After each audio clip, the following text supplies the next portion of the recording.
on from Jamal Murray here at the number 3 spot, we have a player who it just makes sense why he's there. Kyrie Irving. It's crazy. He didn't have the greatest year. He hasn't had very. He's had solid years, but he's been injury prone. But that Brooklyn team looks good. Yeah, definitely. I mean, it's really just a matter of the games played, right? Like if you just take the very small sample size, Kyrie had a great year. He had over 27 points per game. He was fourth in points for point guards, eighth in rebounds. He was near the top in terms of he was fifth in usage. So it's a guy also first in free throw percentage. So it's a guy who's always at the top of the league in certain stats like that. But yeah, he needs to be healthy. That's really the big thing. He's number 3 because we know skill wise, he's undoubtedly a top 3 point guard. There's nights he's the best point guard, but he doesn't do it over a full season like the guys ahead of him have, and even like some of the guys below him are. So if he plays only 30 to 40 games again, it's definitely going to be it's definitely going to be a big question mark on Kyrie Irving. But as long as he plays, we know he's going to be justified right here. His talent level, he's still the best dribbler in the league. Hmm. He's one of the most clutch players in the league. He only has one championship, but he was in what 3 finals in a row Hmm. with LeBron. So that we know what kind of player he is. He has some chemistry issues in certain places. I don't think he'll have any chemistry issues in Brooklyn because they only have vets. They don't have young punks. They don't have kids to get in their way and think that they're better than Kyrie Irving. They have proven players that Kyrie knows he's better than, and they're gonna have Kyrie and Kevin Durant, and anyone who's gonna talk bad, well, Kyrie has so much say on that team. Like, there's not going to be a chemistry issue like you saw in Boston, like you saw in Cleveland. I see him having a great year this year, and Kyrie and KD is going to be special Yeah, I definitely hope so. I mean, ultimately, they're two of the best shooters, not just at their position, in but the in whole the league entire league. Yeah, ever. both of them are towards always the top in true shooting percentage. Kyrie, again, limiting time last year, top five, second in 3 point percentage for point guards. So it's a guy who we know takes a lot of shots, but honestly, he's super efficient. I Yep. like a guy who hits 90% from the line, but also has the ability to hit the three super good. He's a guy too who, like you mentioned, he does only have one NBA championship, but at the same time, if we look through the top 15, other than Steph Curry, I don't believe anyone else has one other than Kyle Lowry. And if we really look at the two big moments, of course, Kyle Lowry wasn't quite big in that playoff run, but Kyrie Irving was so much bigger in that championship. He hit the shot that put them ahead to win the game ultimately. So yes, obviously LeBron had that block, but a guy like Kyrie's the guy who he wanted to take that shot, he hit it, and it looks perfect for his career. Even if he doesn't win another one, he hit a Game 7 winner essentially in an NBA And Finals. yeah, no, he is. That was a special game. But yeah, no, Kyrie. We know the talent he brings, and playing with LeBron had just raised his IQ. As much as he's still a little, he was still causing a lot of issues in Boston, causing a lot of issues when he left Cleveland. But like you say, he knows what to do. He's learned from the best. He's shown up in the playoffs.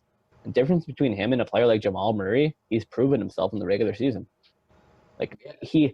Kyrie can be on a team where it's just Kyrie and they're probably going to win 35, 40 games just based on Kyrie if he plays the whole year.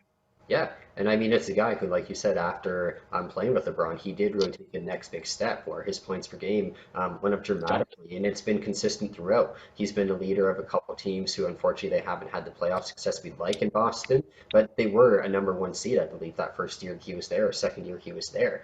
So we know that Kyrie has the ability, obviously, like you said, to lead a team. And in Brooklyn, they have the ability potentially. We've spoken about it off there. They could honestly be a number one seed. They could also be a 7 seed, but they definitely have the potential on that team to be a number one seed. If Kyrie plays 65, 70 games, Kevin Durant does the same, undoubtedly they're going to likely be a top 3 seed, honestly. And that's just the way it's going to be likely if they're all healthy, though. But that's a big question mark. If they're all healthy, he could easily get hurt again and not play the whole year.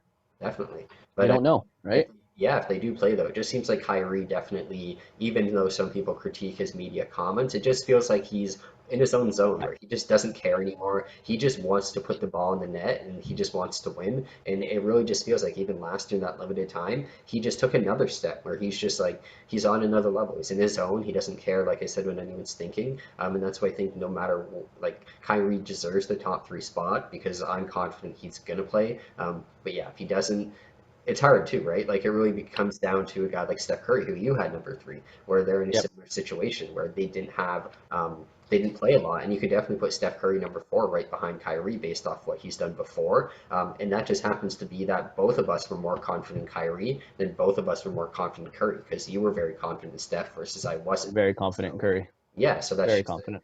yeah, so I guess that's just the difference of really the fact that we've seen Kyrie be in Cleveland and have to be the only guy there, and we haven't really seen Curry do it for a full year.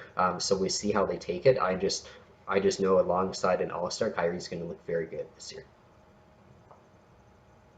I'd still put Curry alongside an All-Star before I put Kyrie, but especially Durant. That's a proven championship window. But with that being said, Kyrie's still a great player. He's still fantastic. He's the best ball handler in the league, hands down. It's not even close. The stuff he can do with that ball, it's ridiculous. That's why we call him Uncle Drew. That's why you had a whole movie based around him. Mm. He was the old man in that movie, by the way, in case you haven't seen it.